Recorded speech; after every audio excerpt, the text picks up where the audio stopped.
Itu saja yang bisa saya umumkan. Nah, sekarang fasten your seat belt, kita masuk dalam bulan Mei. Katakan, welcome to May. Maybe yes, maybe not. Namanya May, maybe. Ya. Nah, tema yang dicanangkan oleh Bapak Gembala Senior kita untuk seluruh rock bulan Mei adalah living selflessly. Hidup yang tanpa mengindahkan kepentingan pribadi. Hidup yang tidak egois dengan kata lain. Nah, saya lebih mengkerucutkan, lebih menyempitkan. Living selflessly itu banyak sekali. Apa jenisnya?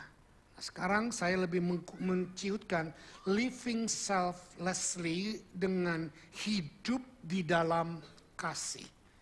Kalau kita memiliki kasih, maka kita tidak mungkin menjadi orang yang selfish atau self-minded.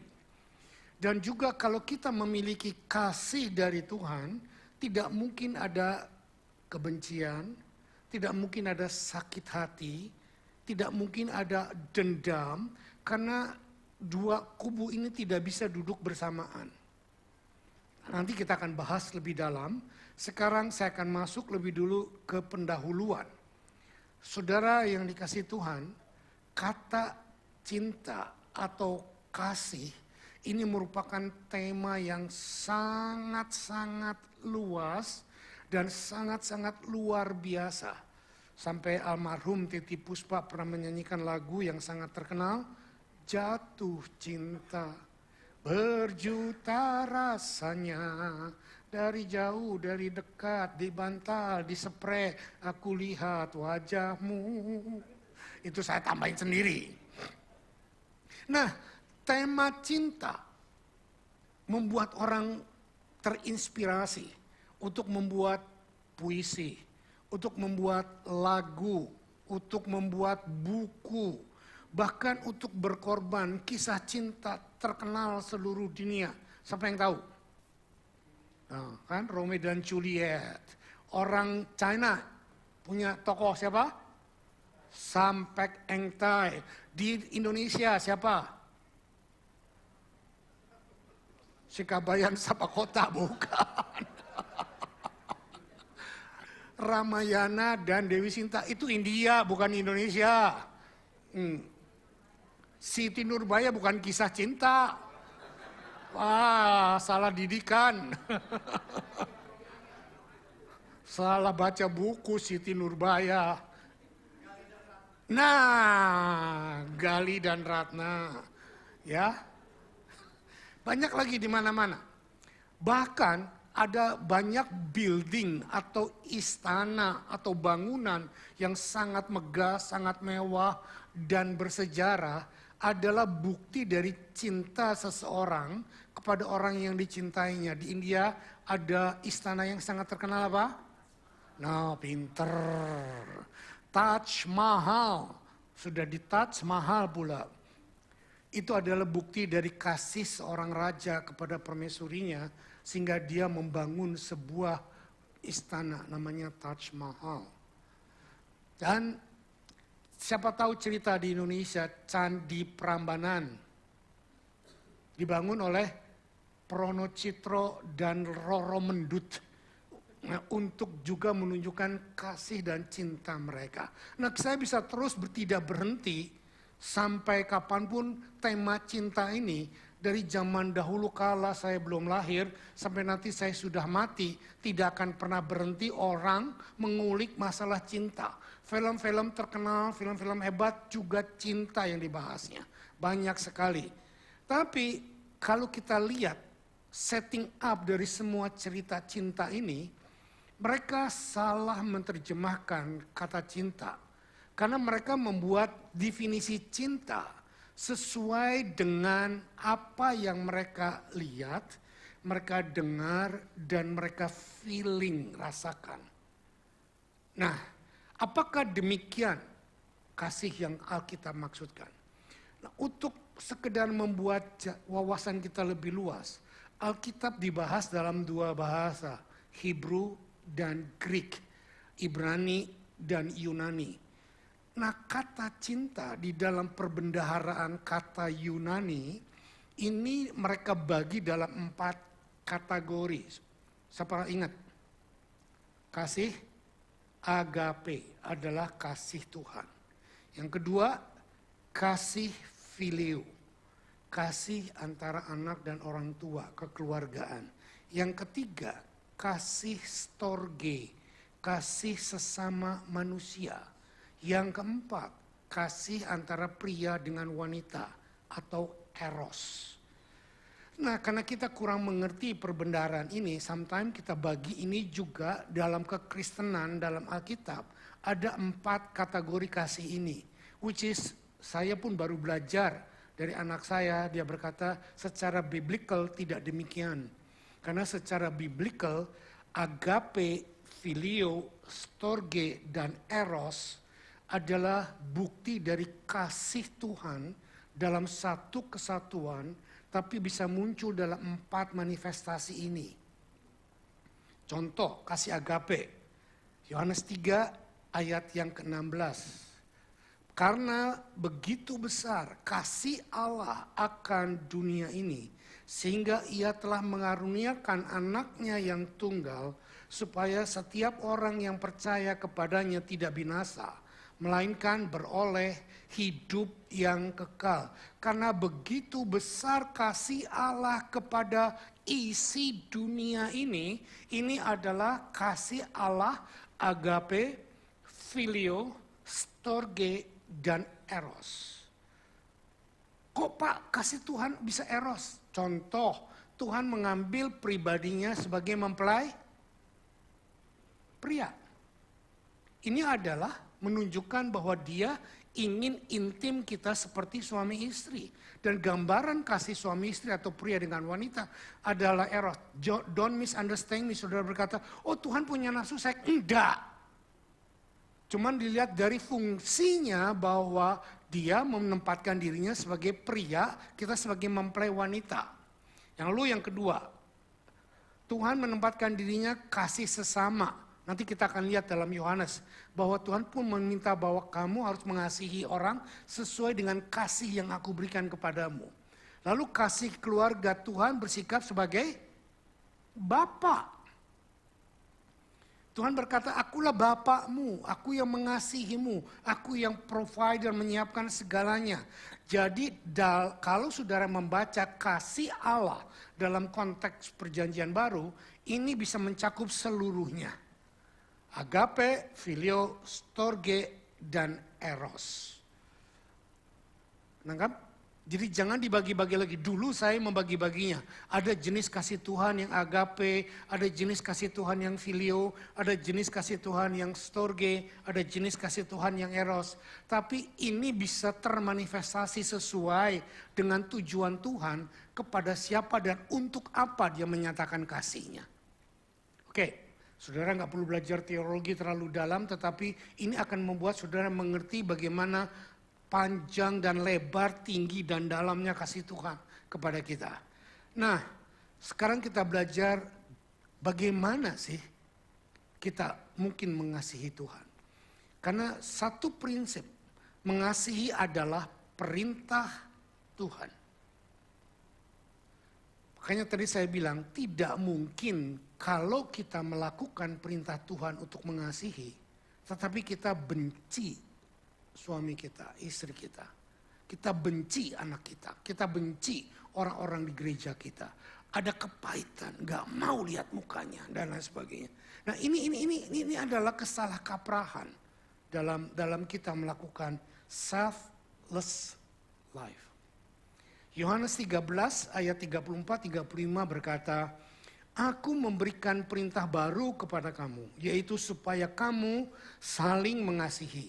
Sama seperti aku telah mengasihi kamu, demikian pula kamu harus saling mengasihi. Ini yang saya katakan tadi, bahwa Tuhan menyuruh kita mengasihi sesama. Inilah bentuk kasih storge, untuk kita mengasihi sesama. Dengan demikian, semua orang akan tahu bahwa kamu adalah murid-muridku, yaitu jikalau kamu mengorbankan hidupmu. Amin. Apa? That's it. Saudara, jangan berpikir karena engkau sudah bayar perpuluhan, itu engkau bukti mengasihi Tuhan. No. Jangan berpikir kau sudah berkorban, sudah puasa. Maaf, saya nggak menyodorkan diri. Kalau ada di antara saudara yang paling sering berpuasa, yang paling lama berpuasa adalah saya. Saya puasa nggak makan babi, udang, lobster, kepiting itu 30 tahun lebih. Mantap, 30 tahun lebih. Ada di antara saudara yang pernah puasa 3 tahun setengah tanpa berhenti setiap hari? Sayalah orangnya, 2 kali saya lakukan. Waktu awal-awal kita pindah dari Bali kemari, dan dari kemarin waktu COVID juga saya lakukan yang kedua kali. 3 tahun lebih. Jadi itu sebabnya setelah saya mengerti ini, puasa saya semua saya berhentiin. Saya nggak lagi puasa udang, lobster, kepiting, babi. Saudara mau kasih saya babi, saya makan sekarang. Jangan sekarang. Dulu saya nggak mau makan. Bukan karena dilarang Tuhan, bukan karena saya menganut faham Yahudi, bukan. Kenapa? Karena dulu saya berpikir, waktu saya 35 tahun yang lalu, saya nggak punya uang, rumah masih kontrakan, nggak punya apa-apa. Nggak ada sesuatu yang berharga bagi hidup saya untuk saya persembahkan kepada Tuhan. Yang berharga dalam hidup saya sangat suka makan. Nah, istri saya manggut-manggut bener itu. Berat badan saya dulu sebelum kemari bisa 100 kilo. Makan. Diberkati kita punya bisnis oke, keuangan oke. Makan larinya, kemana-mana makan. Liburan makan. Ya jadi can you imagine sudah suka makan, ditambah makan, jadi makan. Makanya KM-nya pun sekarang tiap minggu makan.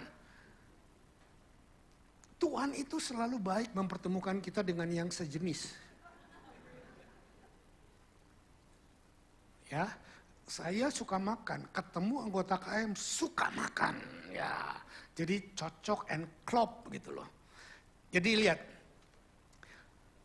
hidup di dalam kasih adalah bukan karena kita mengorbankan banyak hal. Kita melakukan banyak hal. Itu bisa, nanti kita akan masuk lebih dalam.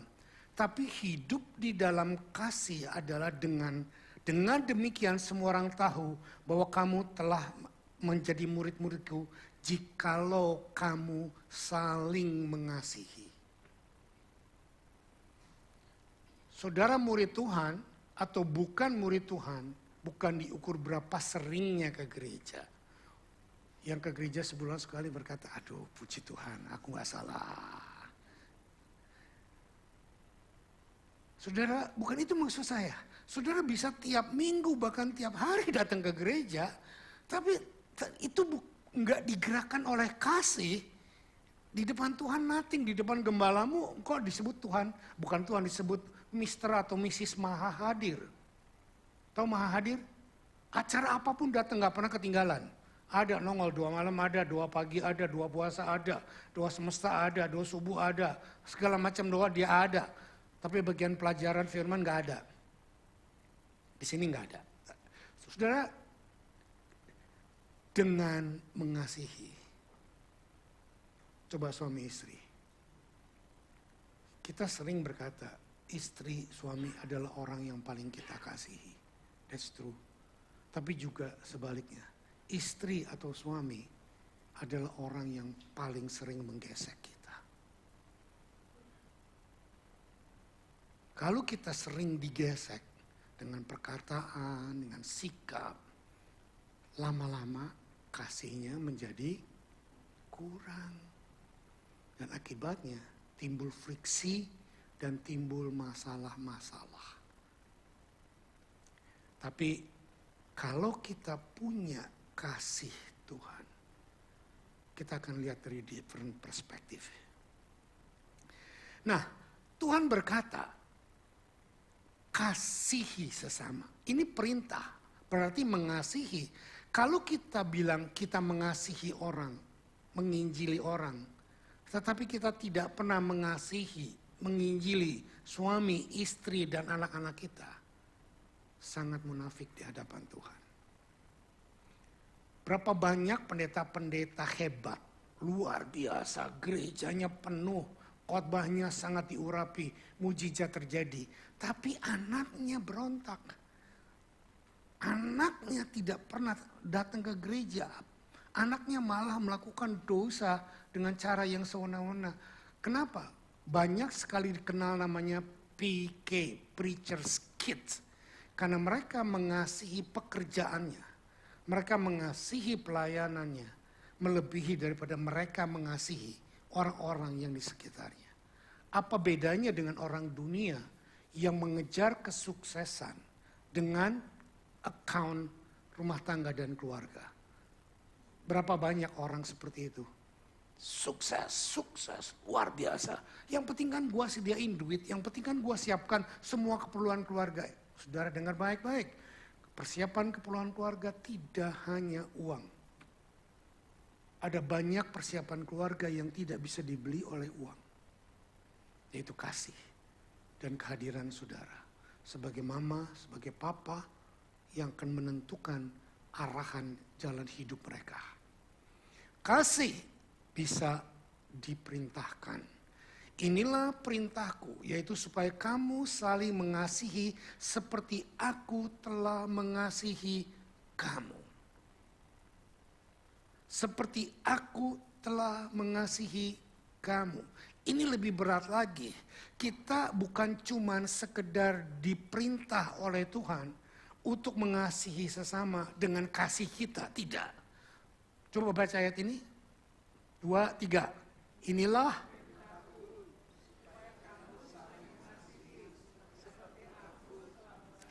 saling mengasihi dengan kadar kasih yang kita sudah terima dari Tuhan. Nangkep gak ini? Kalau ada orang berkata kasihku sudah tawar, nah apakah kasih Tuhan kepada kita tawar? Nggak ada. Suami istri, anak orang tua, saudara dengan saudara, nggak ada kasih yang tawar. Kita mungkin luka, kita mungkin kecewa, kita mungkin bloody, tergesek. Tapi dengan kasih yang kita terima dari Tuhan, itu akan merecover semua luka-luka kita. Of course kita tidak bisa mengejawantakan atau mengaplikasikan dengan waktu yang singkat. Tetapi kita harus belajar. Ini gunanya pelajaran ini saya berikan.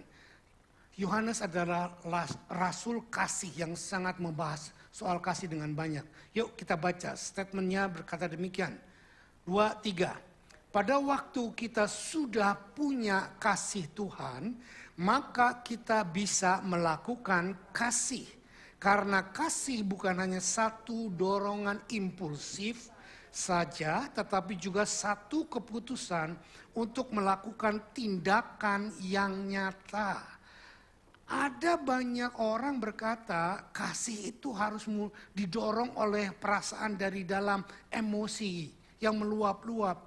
Itu adalah kasih yang berdasarkan emosi. Dan kasih yang seperti ini makanya seringkali didefinisikan dengan kasih eros. Kita ketemu dengan seorang yang kita kejar, secara fisik kita tertarik ataupun secara karakter kita tertarik dan kita jatuh cinta. Nah nanti kita bahas. Saya sudah membuat satu note tentang jatuh cinta ini. Tapi enggak saya bahas dulu sekarang. Tapi saya mau saudara mengerti bahwa tentang cinta yang sebenarnya yang Tuhan mau adalah cinta yang tidak berdasarkan emosi saja, tetapi cinta yang berdasarkan komitmen dan covenant untuk melakukan cinta sampai mati. Tangkap nggak? Itu sebabnya di dalam kekristenan kita against perceraian. Kita against perpisahan rumah tangga. Kenapa? Karena itu sudah melanggar definisi kasih. Kasihku tidak berubah, makanya dalam setiap pernikahan kita selalu diminta untuk, masa lupa sih, berjanji sampai meleleh air mata, angka 11 naik turun. Waktu pegang itu, tetapi waktu udah marah di rumah, lupa itu semuanya. Ya, kasih adalah dibutuhkan emosi, yes.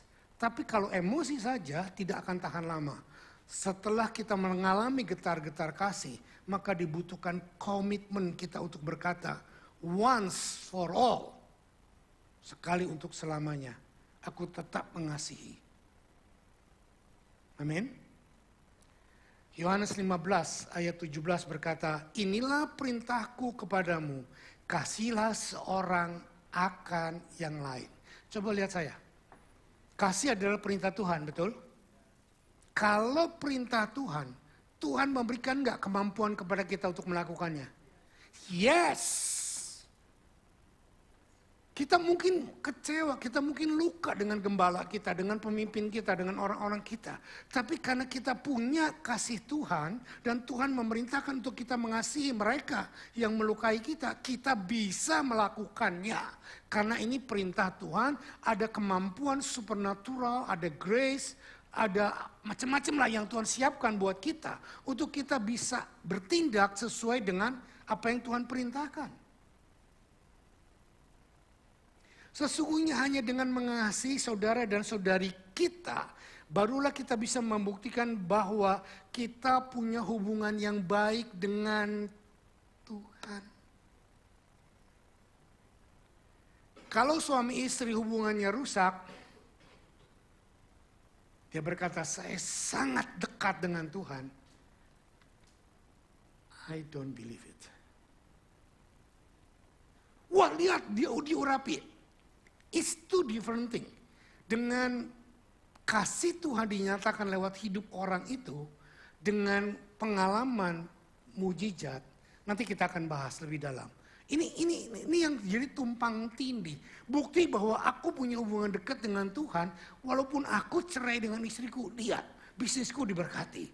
Lihat, sekarang rumah tanggaku lebih bahagia dari yang pertama. Jadi itu ditonjol-tonjolkan sebagai bukti bahwa dia tidak melakukan kesalahan. No. Yohanes menegaskan bahwa kasih bukan kasih yang hanya melakukan tindakan untuk melakukan sesuatu dengan baik. Itu bukan kasih yang sempurna yang Yesus katakan. Yang Yohanes katakan adalah di sini. 1 Yohanes 3 ayat 23-24 berkata, dan inilah perintahnya, yaitu supaya kita percaya akan nama Yesus Kristus anaknya, dan supaya kita saling mengasihi sesuai dengan perintahnya yang diberikan. Berulang-ulang Yohanes berkata bahwa kita diminta, diperintahkan, diharuskan untuk mengasihi sesama sesuai dengan perintahnya. Barang siapa menuruti segala perintahnya, termasuk mengasihi, ia diam di dalam Allah dan Allah diam di dalam dia. Dan demikianlah kita ketahui bahwa Allah ada di dalam kita, yaitu roh yang telah dikaruniakan kepada kita. Roh Kudus yang dikaruniakan kepada kita bukan cuma untuk berdoa orang sakit sembuh, bukan cuma untuk bernubuat, bukan cuma untuk berjalan dengan kekuatan iman dari Tuhan, tetapi juga Roh Kudus yang ada di dalam kita diberikan kepada kita untuk mengasihi mertua kita yang bawel. Untuk mengasihi suami kita yang cuek, yang kasar. Untuk mengasihi anak-anak kita yang lagi off the road. Untuk mengasihi orang-orang yang tengil. Tahu tengil? Tengil bukan mungil. Mungil enak dilihat, tengil ini. Kalau kita mengasihi orang-orang yang nice, it's very easy. Tapi kalau kita mengasihi orang-orang yang tengil, kalau ketemu dengan kita, matanya kayak scan barcode dari atas ke bawah. Merek apa bajunya? Sepatunya merek apa? Berapa harganya? Tasnya merek apa? Di scan semua barang, bahkan ada yang nggak malu-malu langsung tanya, merek apa Pak bajunya? Ada orang seperti itu mentol tak kaplok aja orang kayak gitu saudara. Emangnya lu yang beliin gitu loh ya. Tapi di sini nggak ada. Ya. Sini nggak ada semua, di sini baik-baik gitu loh. Saudara, kita tidak diminta oleh Tuhan untuk menjadi hakim atau menilai kehidupan orang lain. Dia mau pakai baju Armani, Armono, Armini, terserah dia urusannya. Amin. Nah, satu lagi. Tuhan meminta kita untuk terus mengasihi, bukan cuma awal-awal, tapi seterusnya. Kepada jemaat di Wahyu, Tuhan meminta demikian. Wahyu 2 ayat 4-5. Namun demikian, aku mencela engkau karena engkau telah meninggalkan kasihmu yang semula. Sudah lihat? Para suami, para istri, para orang-orang yang sudah lama berrelationship, jangan tinggalkan kasih yang mula-mula. Kasih yang mula-mula itu apa? Oh, jatuh cinta pertama, begitu ketemu kebir ada bunga turun. Begitu pegang tangannya gemeter, ada listrik masuk. Sekarang sudah enggak begitu lagi. Enggak lah ya. Kalau saudara masih begitu, aneh itu namanya. Ada yang berkata, Om saya sampai sekarang masih padahal umur 70. Saya bilang, mari, tak sembah kamu. Oke. Sebab itu ingatlah kepada betapa dalamnya engkau telah jatuh. Bertobatlah dan lakukan lagi apa yang semula engkau lakukan. Jika tidak demikian, aku akan datang kepadamu dan aku akan mengambil kaki dianmu dari tempatnya. Jikalau engkau tidak bertobat. Saudara, perhatikan betapa hebatnya pengurapan kaki dian ada di dalam jemaat Efesus. Tetapi karena tidak mengasihi, Tuhan bilang kalau kamu tidak bertobat, aku akan ambil. Karunia-karunia akan bekerja dengan maksimal kalau ada kasih. Tetapi walaupun tidak ada kasih, karunia masih bisa bekerja. Perhatikan ini. Seringkali kita melihat hanya terpaku dengan karunia orang itu. Kehebatan orang itu. Keluarbiasaan orang itu. Semua bisa dibuat meskipun tanpa kasih. Jadi kasih perlu diperintahkan. Amin. Diperintahkan menurut kehendak Tuhan. Perhatikan ini. Bukan kita perintahkan seenaknya kita. Karena aku sudah gak mengasihi istriku, aku mengasihi orang baru. Ini diperintahkan, kasih dia. Bukan itu maksudnya. Diperintahkan dengan cara yang benar. Oke, poin kedua. Kasih perlu ditumbuhkan. Setelah kita menerima kasih, kita mengelola kasih dengan melakukan kasih Tuhan, maka itu otomatis akan tumbuh. Kasih dari Tuhan akan semakin bersemi, akan semakin subur. 1 Korintus 13 ayat 13. Demikianlah tinggal ketiga hal ini, yaitu iman, pengharapan, dan kasih. Dan yang paling besar dari antaranya ialah saudara punya iman memindahkan gunung, saudara terus berharap hal-hal yang luar biasa dari Tuhan, it's okay. Tetapi tanpa kasih gak ada gunanya. Yang terbesar dari semua di dalam Tuhan adalah kasih. Tapi justru ini yang saya lihat paling lemah di antara kita. Kita sering ngomong soal kasih, tapi kita lupa praktek kasih. Kita tahu teori kasih, kita tahu pengertian kasih, tapi kita gagal dalam mengimplementasikan kasih. Adanya perpecahan di dalam gereja, adanya iri hati, adanya kehancuran, adanya perpisahan. Bukti bahwa kita kurang mengasihi. Oh Pak, saya tetap bisa mengasihi, tetapi saya gak mau kenal orang itu. Itu bukan kasih. Mungkin kita gak bisa akrab, it's okay. Tapi kita tetap bisa mengenal dan bisa bergaul dan berbicara dengan orang-orang yang tengil tadi itu.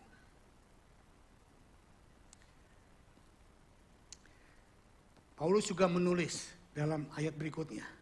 1 Korintus 13 ayat 13 adalah ayat terakhir dari chapter tentang kasih. Paulus menulis dalam 1 Korintus 13 itu hampir seluruhnya bicara soal kasih. Tetapi tidak habis dengan pasal 13 ayat 13. Lalu pasal 14 ayat 1-nya Paulus menekankan begini. Kejarlah kasih itu dan usahakanlah dirimu memperoleh karunia roh, terutama karunia untuk bernubuat. Jadi Paulus berkata, oke, kamu orang karismatik, kamu suka berbahasa roh, kamu suka bernubuat, kamu suka punya iman, kamu suka melihat mujizat-mujizat terjadi. It's okay, it's okay. Tetapi utamakanlah kasih. Get the point? Utamakan kasih. Nah, gereja kita, maaf saya harus akui, terkenal cuek. Ngangguk-ngangguk banyak, bener Pak. Banyak orang baru datang, dibiarin aja. Sebodoh lah dia, bukan urusan gue, urusannya om, tante gitu loh. Saudara, bagikan kasih. Datang terlambat, pulang buru-buru, cepetan. Nggak mau care dengan lingkungan, nggak mau care dengan situasi. Kenapa? Bukan bagianku kan, aku cuma datang ke gereja, aku setor muka, aku udah datang, udah bagus loh. Loh, saudara, kamu datang ke gereja untuk setor muka kepada gembala atau mau mengasihi Tuhan? Ini poinnya. Kalau kamu mengasihi Tuhan, ya tidak demikian caranya. Cuman sekedar bayar iuran, per bulan dianggap iuran, persembahan dianggap kontribusi dan lain sebagainya. Jadi kita lakukan semuanya out of obligasi. Bukan out of daripada kasih kita. Paulus meminta kita untuk mengejar kasih. Karena kasih adalah perwujudan dari sebuah kehidupan yang benar. Iman yang benar berkata kita hanya karena kasih dan anugerah Tuhan semata-mata. Dan bukan karena apapun yang sudah kita lakukan dan korbankan. Iman yang benar berkata anugerah yang kita terima adalah kasih Tuhan yang besar yang kita terima. Tidak berdasarkan apa yang kita lakukan. Itu iman yang benar. Intinya kasih Tuhan, anugerah itu adalah kasih Tuhan yang melimpah, yang tanpa batas buat kita. Kalau kita masih berpikir bahwa kita bisa mendapatkan kasih Tuhan dan perhatian Tuhan dari perbuatan kita, dari pengorbanan kita, dari persembahan kita, kita sudah masuk dalam jatuh dosa kesombongan. Karena kita berpikir kita bisa mengatur Tuhan. Dan saya dulu seperti itu. Saya berpikir 30 tahun saya berpuasa untuk saya bisa lebih baik daripada orang lain. Saya setelah menyadari itu saya katakan, no way. Aku tidak mau lebih baik daripada orang lain, tetapi aku mau melakukan apapun dengan dasar cinta kepada Tuhan. Nah, apa sekarang saya nggak puasa? Puasa. Tapi beda puasanya. Kalau dulu puasa dengan berkata bahwa aku menahan diri sini, aku supaya lebih baik. Aku pengen aku dapat urapan lebih dan lain-lain sebagainya. Ada banyak harapan-harapan yang saya masukkan di dalam pengorbanan saya. Tapi Tuhan berkata, tanpa pengorbanan apapun, aku sudah mengasihi engkau. Ya itu Pak, makanya saya nggak bayar perpuluhan. Ya itu Pak, makanya saya nggak pelayanan. Toh Tuhan sama mengasihi saya. Nah ini dia bedanya. Yang ketiga, poin ketiga. Tadi yang pertama, Tuhan memerintahkan kasih. Poin kedua, kita bisa menumbuhkan kasih. Memelihara dan menumbuhkan kasih. Yang ketiga, sekarang tantangan untuk kita mengasihi. Bukan enak langsung otomatis kita bisa mengasihi. Saudara perhatikan. Tantangan untuk mengasihi sebelum kita bertobat. Perhatikan saya, kita tidak punya kasih. Sebelum kita menerima Yesus sebagai Tuhan, dengan kata lain, sebelum kita menerima kasih Tuhan, kita orang yang selfish karena dosa. Ini semua pada bingung kepada kedinginan ya. Matiin katanya AC-nya. Kalian kedinginan, saya kepanasan, keringetan. Kita bisa menumbuhkan kasih, tapi kita pun harus menghadapi tantangan kasih. Nah tantangannya adalah jangan sok tahu bahwa kita bisa mengasihi orang. Sadarilah bahwa kita tidak mungkin bisa mengasihi orang. Karena kita tidak punya elemen yang namanya kasih. Yang kita punya adalah kalaupun kita bisa mengasihi orang dengan harapan supaya orang itu bisa balas mengasihi kita. Betul apa enggak? Enggak ada istilah cinta bertepuk sebelah tangan. Enggak ada tepuk tangan, sebelah tangan. Kita selalu mengharapkan imbal balik. Tapi tidak demikian dengan kasih yang murni. Oh itu Pak, makanya dulu waktu cinta pertama saya nembak orang nggak diterima, saya biarkanlah, kasih itu rela berkorban. Bukan itu lagi. Ada banyak orang berkata seperti itu, kasih itu tidak ingin memiliki. Betul, tapi jangan diselewengkan memiliki pengertian bahwa mau menjadi istri, menjadi suami, atau tidak ingin memiliki rumah, itu salah. Oke, kita bisa melatih kasih. Tantangan ini kita bisa atasi dengan kita melatih diri kita untuk melakukan kasih. Kita bisa melatih kasih dengan merefleksikan kasih Allah yang ada pada kita. 1 Yohanes pasal 3 ayat 16, demikianlah kita ketahui kasih Kristus, yaitu bahwa ia telah menyerahkan nyawanya untuk kita. Jadi kita pun wajib menyerahkan, siap? Siap. Tadi saya bilang, kalau kita bisa menerima kasih, menerima kehidupan nyawa Tuhan, maka Tuhan pun berkata, aku pun minta kamu bisa rela menyerahkan nyawamu untuk orang yang kamu kasihi. Saya belajar ini waktu saya pernah kesaksian, tapi enggak saya ulang. Saya pernah depresi, saya pernah stres dalam sebuah pelayanan waktu muda sebelum di sini. Saya ingin keluar dari pelayanan. Lalu saya pergi ke seorang hamba Tuhan senior di Surabaya. Dan dia berkata, Brur belum mencecurkan darah, Brur belum menyerahkan nyawamu untuk Tuhan. Nah, saya langsung bertobat waktu itu. Berarti saya sangat selfish. Baru diomongin, baru dilukain, baru di backstabbing, baru difitnah. Saudara, saya sudah sakit hati. Coba dengar kata lain. Kalau saudara diomongin di depan, itu diomongin bukan? Bukan. Apa namanya? Dikasih tahu atau ditegur. Tapi kalau kita diomongin biasanya dari belakang.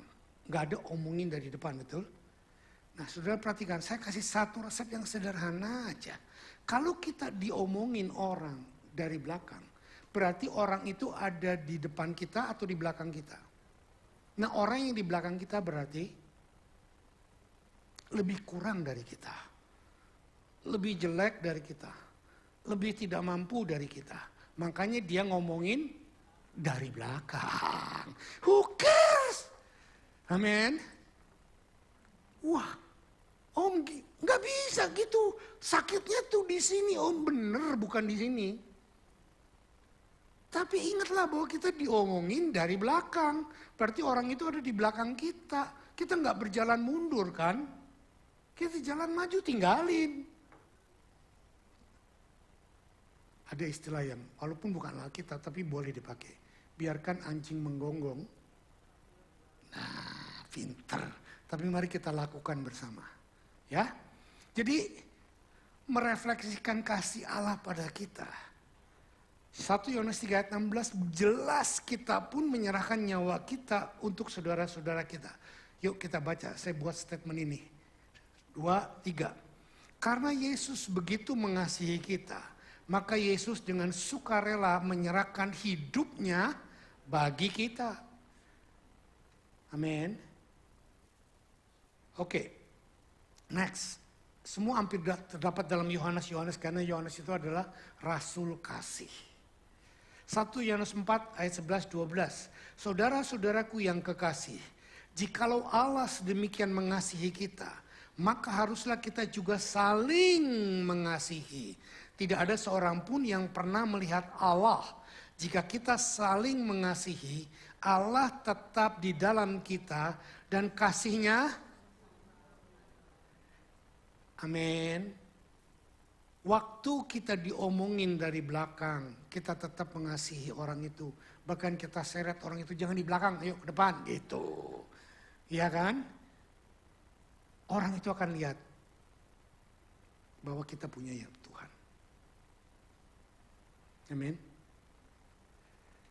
Karena kita sudah menerima kasih Allah, maka kita sekarang bisa memberikan kasih Allah.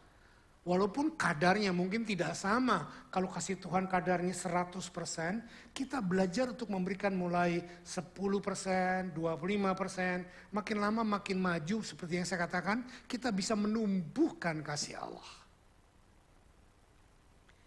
Roma 5 ayat 8, Paulus berkata, akan tetapi Allah menunjukkan kasih-Nya kepada kita. Oleh karena Kristus telah mati untuk kita. Ketika kita, nah jangan tunggu orang itu minta ampun dulu baru kita belajar mengasihi. Enggak. Biarkan walaupun orang itu belum minta ampun, walaupun orang itu belum datang, walaupun orang itu masih aneh-aneh. Ya sudah, kita belajar untuk berdoa. Ntar ada poinnya, berdoa untuk orang-orang yang seperti itu. Oke, nah, sekarang poin berikutnya. Tadi kita bisa melatih untuk mengasihi kita dengan merefleksikan kasih. Sekarang dengan kita berusaha mengejar kasih Tuhan yang murni. Semakin kita mengejar kasih Tuhan, maka manifestasi kasih Tuhan akan semakin nyata di dalam diri kita. Jangan cuma sekedar mau menjadi konsumen. Tahu konsumen? Penerima kasih. Tapi setelah kita menerima, kalau kasih itu benar di dalam diri kita, maka kita akan tidak tahan, kasih itu akan meluap. Dan kita akan menjadi distributor kasih. Nangkep nggak ini? Kita harus jadi konsumen dulu, tapi bukan konsumen dari orang lain. Jangan menerima kasih dari orang lain. Kalau kita menerima kasih dari orang lain, kasih itu sendiri nggak sempurna. Kasih itu sendiri banyak embel-embelnya. Tapi kita terima kasih yang murni dari Tuhan, kita terima, kita jadi konsumen. Cuman jangan cuma diam jadi konsumen. Kalau kita diam jadi konsumen, maka kita akan jadi laut mati. Tahu laut mati?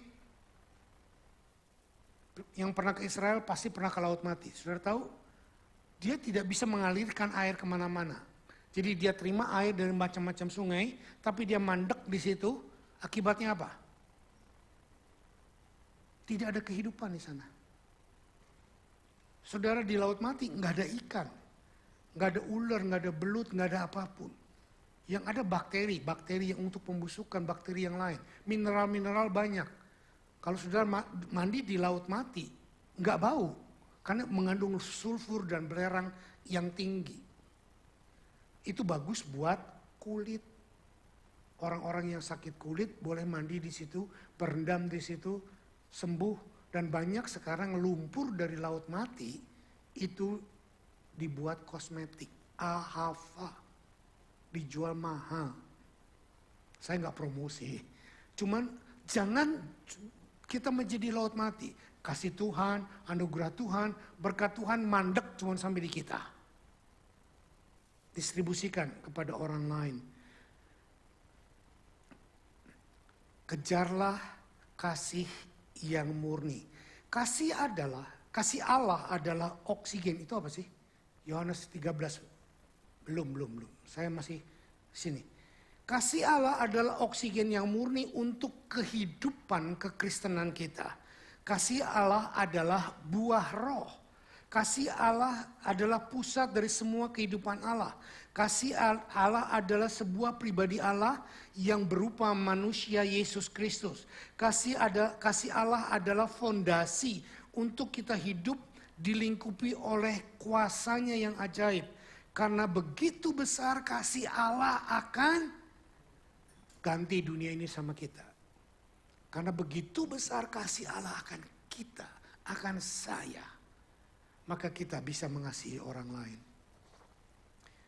Yohanes 13 ayat 34-35. Aku memberikan perintah baru kepada kamu, yaitu supaya kamu saling mengasihi. Sama seperti aku telah mengasihi kamu, demikian pula kamu harus mengasihi. Dengan demikian semua orang akan tahu bahwa kamu adalah muridku, yaitu jikalau kamu saling mengasihi. Ini sudah kita baca tadi, saya ulang di sini hanya untuk menekankan. Banyak orang berkata bahwa dia jatuh cinta. Ini yang saya maksudkan. Coba perhatikan ini. Banyak orang berkata, aku jatuh cinta. Saya memulai hubungan cinta dengan istri saya tidak dengan jatuh cinta. Betul-betul saya ngomong dengan doa. Saya ketemu dia, dia ketemu saya. Nggak ada jatuh cinta pada pandangan pertama. Sure, nggak ada. Dia udah punya pacar, saya lagi seneng sama orang lain. Tetapi lewat doa, waktu saya berdoa, Tuhan tunjukkan wajah istri saya. Dulu belum istri, wajah Lydia. Saya bertanya sama Tuhan, Tuhan, kenapa engkau tunjukkan dia? Gak dijawab, tapi hampir tiap malam saya berdoa malam, muncul wajahnya dia. Bukan aku lagi jatuh cinta, dibantal lihat wajahnya, enggak. Lagi doa. Lalu lama-lama saya tanya, Tuhan, apa maksudnya? Tuhan bilang, itu istrimu. Saya gempa bumi. Saya bilang, Tuhan, dia udah punya pacar loh. Pacarnya dokter lagi. Aku bukan, aku lulusan aja enggak gitu. Tapi Tuhan bilang tetap sampai dipertemukan dan akhirnya dia putus jadi dokternya. Bukan jadi dokter, dari dokternya. Bukan gara-gara saya, bukan. Jangan bilang gara-gara Om Sam masuk, enggak. Gara-gara Om Sam lagi pacarnya putus, enggak. Saya tidak mau nyalip sambil ngepot, enggak. Apa? Pelakor, belum lagi. Belum laki, masih pacaran. Enggak, saya enggak sambil ngepot. Juga saya enggak pakai nama Tuhan. Aku berdoa, Tuhan ngomong, kamu istriku. Makanya dia gempa bumi. Wah, tuh kalau Tuhan sudah ngomong, datanglah kerajaanmu gitu. Enggak. Saya enggak tanya orangnya, saya enggak pakai karunia-karunia roh untuk menyudutkan orang, enggak. Tapi saya bilang, Tuhan, aku lagi seneng sama yang di sana, di Amrik. Dia lagi seneng, udah jatuh cinta sama seorang dokter. Tapi kita berjalan, Tuhan setting waktu, Tuhan setting momen, dan akhirnya kita ketemu dalam sebuah retret di Bedugul, retret para pemuda dari berbagai macam gereja. Dia jadi ketua panitianya, saya jadi peserta, ketemu ngomong-ngomong, makan ngambil jeruk, saya kupasin jeruk sampai bersih. Ada maksud terselubung, nah ini benar. Kalau ini bukan kasih yang murni, ini maksud terselubung. Saya menguji apa yang Tuhan katakan, saya kupasin jeruk, daripada kasih ke yang lain, saya kasih ke dia. Dan akhirnya dia tersepona gitu loh. Nggak pernah ada cowok ngasih jeruk begitu bersih gitu loh. Padahal kalau saya tahu sekarang itu nggak sehat, saudara. Makan jeruk jangan serat-seratnya dibersihin. Makan karena itu bagus buat pencernaan. Dulu saya nggak ngerti, supaya kelihatan bagus saya bersihin semua. Dan dia juga tertarik karena udah cowok ini bersihan gitu loh. Ya. Sekedar intermezzo untuk membuat saudara tidak terlalu tercengang-cengang, bengong sampai ngantuk. Sekarang kan segera dikit. Nah, kembali kepada firman. Oke. Ini saya buat statement juga. 2, 3. Kasih yang benar adalah sebuah keputusan untuk melakukan perintah Tuhan, yaitu membagikan kasih yang sudah kita terima dari Tuhan dan tidak akan pernah berubah oleh keadaan dan lingkungan yang berubah. Saudara, kalau engkau baca, tanya, seringkali orang bilang, aku jatuh cinta karena lihat matamu yang bagus. Nanti udah tua matanya layu. Aku jatuh cinta karena ngelihat hidungmu. Nanti udah tua hidungnya tambah ambles. Saudara, semua cinta karena penampilan, karena reason tertentu, itu bukan cinta yang benar. keadaan berubah, kita cintanya juga berubah. Ada orang jatuh cinta karena pakai Lamborghini. Aduh, itu mah bensin. Boros bensin. Saudara, jangan ukurkan cintamu kepada hal-hal yang bisa berubah. Tapi ukurkan cintamu kepada hal-hal yang tidak berubah. Meskipun istrimu atau suamimu makin tua, makin jelek, makin peot, makin keriput, tidak ada masalah. Ada suami-suami yang sangat marah karena istrinya berubah jadi gendut. Dulu saya waktu nikah cinta sama dia nggak seperti itu. Om sekarang gemuk, jadi cintanya saya udah nggak ada. Nah, berarti kamu tidak mencintai wanita ini dengan benar. Kamu mencintai fisiknya yang bagus. Jadi itulah cinta yang nggak benar. Mengejarlah kasih yang murni, bukan kasih yang punya alasan. Ketiga, bagaimana menumbuhkan kasih? Berdoalah untuk memiliki kasih yang besar dan benar. Saya kata garis bawahi kasih yang besar dan benar. Ada banyak kasih yang besar tetapi tidak benar yang saya katakan tadi. Waktu kita mengejar seseorang, kita rela berkorban. Jarak dari Castle Hill ke Sylvania Water, dia bilang jemput pacarnya di sana. Nggak jauh kok om, tenang aja. Tapi begitu menikah, istrinya pergi ke Cesut, rumahnya di Artarmon. Lu naik bus.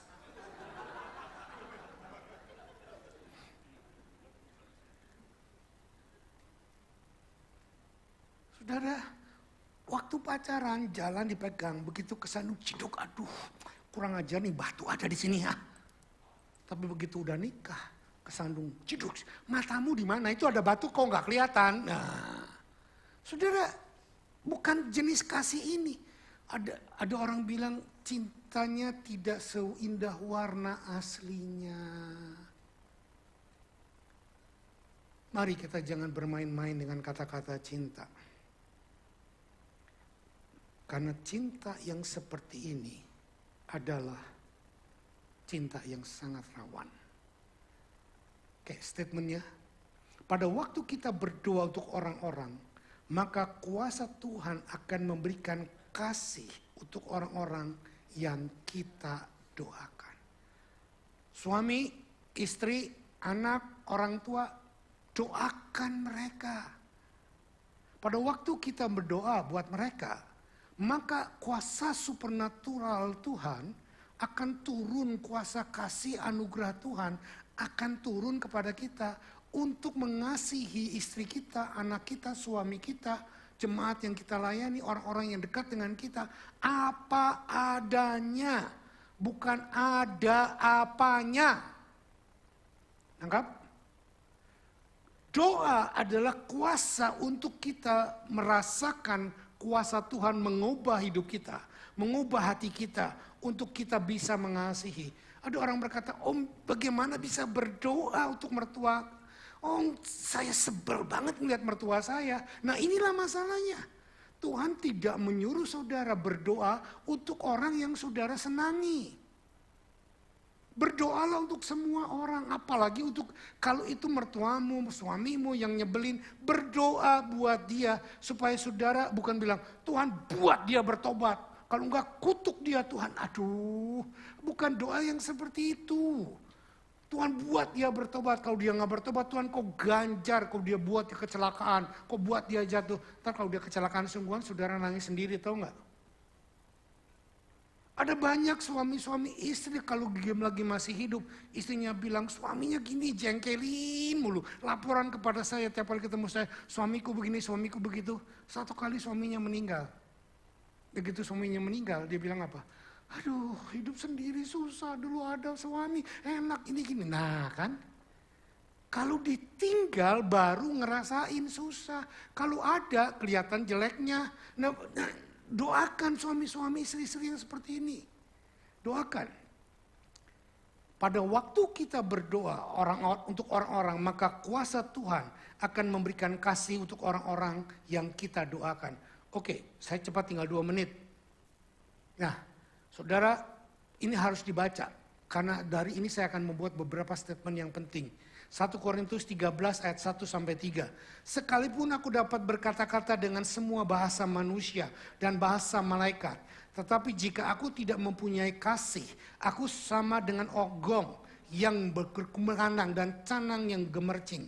Sekalipun aku mempunyai karunia untuk bernubuat dan aku mengetahui segala rahasia dan memiliki seluruh pengetahuan, dan sekalipun aku memiliki iman yang sempurna untuk memindahkan gunung, tetapi aku tidak mempunyai kasih, aku sama sekali tidak berguna. Ya 3. Dan sekalipun aku membagi-bagikan segala sesuatu yang ada padaku, bahkan menyerahkan tubuhku untuk dibakar, tetapi jika aku tidak mempunyai kasih, sedikit pun tidak ada faedahnya. Nah, sekarang lihat saya. Ayat 1 sampai ayat 2 itu bicara tentang gereja karismatik. Bicara tentang orang-orang yang penuh Roh Kudus, yang punya karunia Roh Kudus, yang berjalan dalam manifestasi kuasa Roh Kudus, yang bisa menyembuhkan orang, mempunyai karunia nubuat, yang melakukan banyak perkara-perkara besar. Tetapi kalau tidak ada kasih, itu sama sekali tidak berguna di hadapan Tuhan. Saya buat statement tapi saya nggak catat di sini. Ayat 1 ayat 2 berbicara tentang orang-orang yang punya bakat dan punya kemampuan hebat sehingga mereka mencapai prestasi dan kesuksesan yang hebat meskipun tanpa kasih. Di hadapan Tuhan ini adalah sia-sia. Kuasa Roh Kudus plus talenta dipakai untuk sepertinya membesarkan Tuhan, sepertinya melayani Tuhan. Tapi di balik ini mereka punya agenda pribadi untuk kepentingan pribadi. Supaya gerejanya menjadi besar, supaya orang melihat dia punya karunia, supaya namanya terkenal, supaya orang berpikir dia lebih hebat dari orang lain. Ini adalah kelompok orang yang berjalan dalam karunia roh, tetapi tidak punya buah roh. Ayat 3 berbicara berbeda. Ayat 3 berbicara tentang orang yang berkorban. Rela mengorbankan, bayar perpuluhan, rela berkorban, disakiti, dilukai. Terus mereka semuanya lakukan, tetapi juga bukan karena kasih. Mereka melakukan itu demi sebuah ritual agama. Mereka rela berkorban, mereka mau melakukan ini untuk semua supaya dianggap dirinya benar. Seperti saya tadi puasa 30 tahun. Supaya saya menyenangkan hati Tuhan. Apakah itu benar? Itu tidak benar di hadapan Tuhan. Ini adalah kebanyakan, maaf saya katakan, roh agamawi. Orang-orang beragama adalah usaha manusia dengan berkorban untuk mencapai Tuhan. Maaf, saya harus bicara. Orang-orang Buddha, orang-orang Hindu, orang-orang spiritisme, mereka melakukan ini. Orang-orang kejawen, mereka mutih, tahu mutih? Mereka makan cuma nasi putih, nggak pakai yang lain. Mereka ciak-cai, makan cuma sayur-sayuran, nggak makan barang berjiwa. Mereka melakukan pantang ini, mereka makan hari Senin, hari Kamis, hari Selasa, Rabunya pesta. Saudara, banyak pantangan-pantangan. Maaf, kalau saudara mau kelihatan sederhana, supaya dilihat orang lebih rohani, ini agamawi. Ini agamawi. Saya membuat statement, kasih bukanlah sekedar perasaan, tetapi kasih adalah sebuah tindakan aktif yang kita putuskan. Nggak ada, di situ nggak ada. Ada ya. Kasih bukanlah sebuah perasaan, tetapi kasih adalah sebuah tindakan aktif yang kita putuskan, yang berdasarkan perintah Tuhan yang melebihi perasaan kita. Amin. Oke. terakhir. Udah habis waktunya. Gak apa-apa, dicepetin aja, pakai turbo. Cheers. Jangan takut untuk menghadapi resiko terluka. Ayatnya yang tadi, Korintus 13, tapi ayat 4 sampai 8. Kasih itu sabar, kasih itu murah hati, ia tidak cemburu, ia tidak memegahkan diri dan tidak sombong, ia tidak melakukan yang tidak sopan dan tidak mencari keuntungan dari diri sendiri.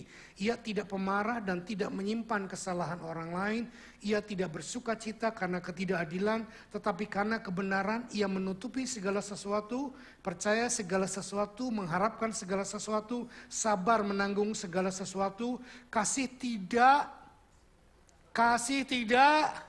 nggak ada istilah dulu saya mengasihi, sekarang nggak mengasihi, betul?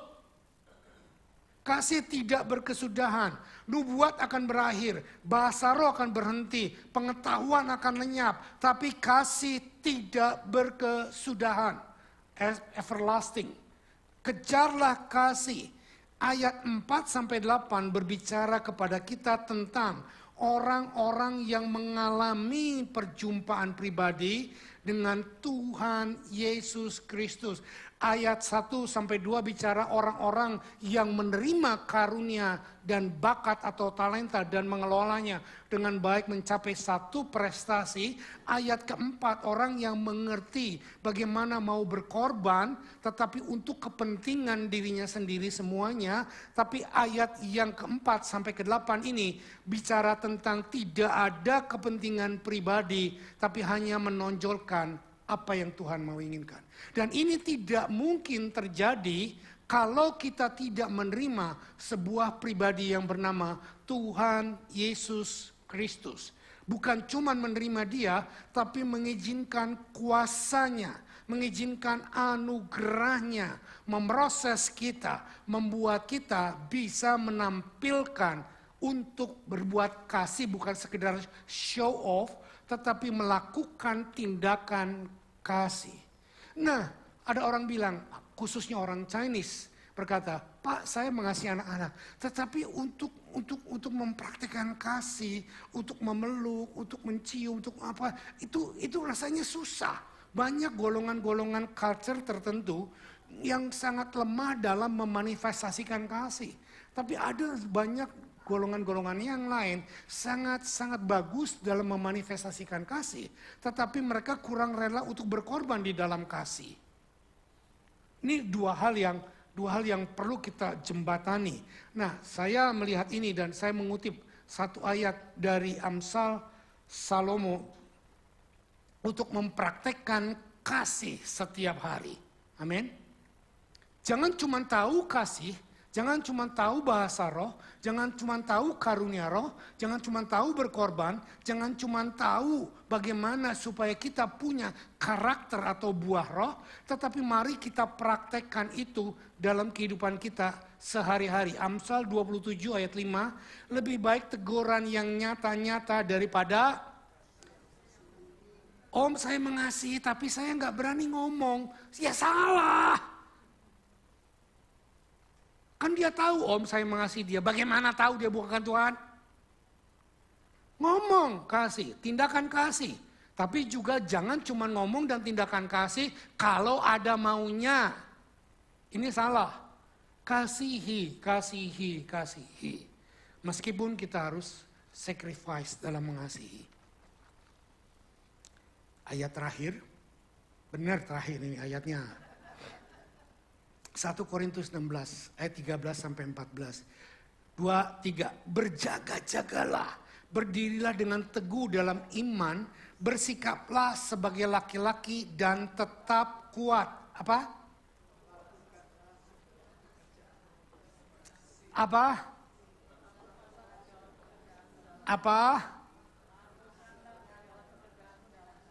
Asher nyalami orang dalam kasih. Amin. Pemain keyboard Melinda mukul touch dalam kasih. Touchnya bunyinya sama, tapi powernya beda. Beda. Pemain gitar tiung, gitarnya sama, melodinya sama. Tapi imbas yang dihasilkannya berbeda. Pengkhotbah, mengajar teori dengan mengajar dengan kasih yang dari Tuhan, itu dampaknya berbeda. Saya sering bilang gini, yang keluar dari otak akan diterima oleh otak. Tapi yang keluar dari hati akan diterima oleh hati. Amin. Amin. Izinkan saya membacakan satu perikop dalam bahasa Inggris lalu kita tutup berdoa. Enggak dicatat di situ. Our relationship with one another is not rooted in demand but in giving. Hubungan kita dengan orang lain tidak didasarkan pada kebutuhan. Banyak hamba Tuhan bilang, Tuhan menjawab kebutuhan. Tidak. Tuhan menjawab kasih. Just like Jesus gave his life for us, we give our life for each other. Ini nggak perlu saya terjemahkan, saudara tahu. We do not need other people to meet our demand for us to love them. Kita tidak membutuhkan kasih dari orang itu untuk kita bisa mengasihi dia. Amin. Terakhir, we love them because we have love from God, the perfect love in Jesus Christ. Kita tundukkan kepala, kita berdoa. Terima kasih Tuhan, hamba boleh berhenti untuk menyampaikan kebenaran firman-Mu. Dan kasih itu bukan cuma Engkau katakan, bukan cuma Engkau ajarkan, tapi Engkau sudah buktikan dengan tubuh-Mu dicabik-cabik di atas kayu salib. Dan darah-Mu dicurahkan sehingga kami boleh menikmati perbuatan kasih-Mu. Dan kami minta Tuhan, dengan perjamuan kudus di depan kami, sebagai tanda kasih-Mu yang luar biasa, itu mengalir bukan cuma di otak kami, tapi mengalir di hati kami, mengalir di darah kami, mengalir di dalam setiap sikap tindakan kami, sehingga kami bisa mengasihi, walaupun kami dilukai, walaupun kami disakiti, walaupun kami diomongin di belakang, walaupun kami difitnah, kami tetap bisa mengasihi. Karena Engkau yang terlebih dahulu mengasihi kami. Dan kami juga mengasihi Engkau. Itu sebabnya kami rela berkorban. Kami rela memberi. Kami rela bayar perpuluhan. Kami rela memberikan persembahan. Kami rela untuk melayani. Kami rela memperhatikan sesama. Karena Engkau sudah memperhatikan kami. Layakan kami Tuhan. Bukan cuma tahu kasih. Bukan cuma berpikir tentang kasih, cuma berbicara tentang kasih. Tapi layakan kami, mampukan kami untuk mempraktikkan kasih. Dalam nama Yesus, biarlah hidup kami live selflessly. But love is will expose. In the name of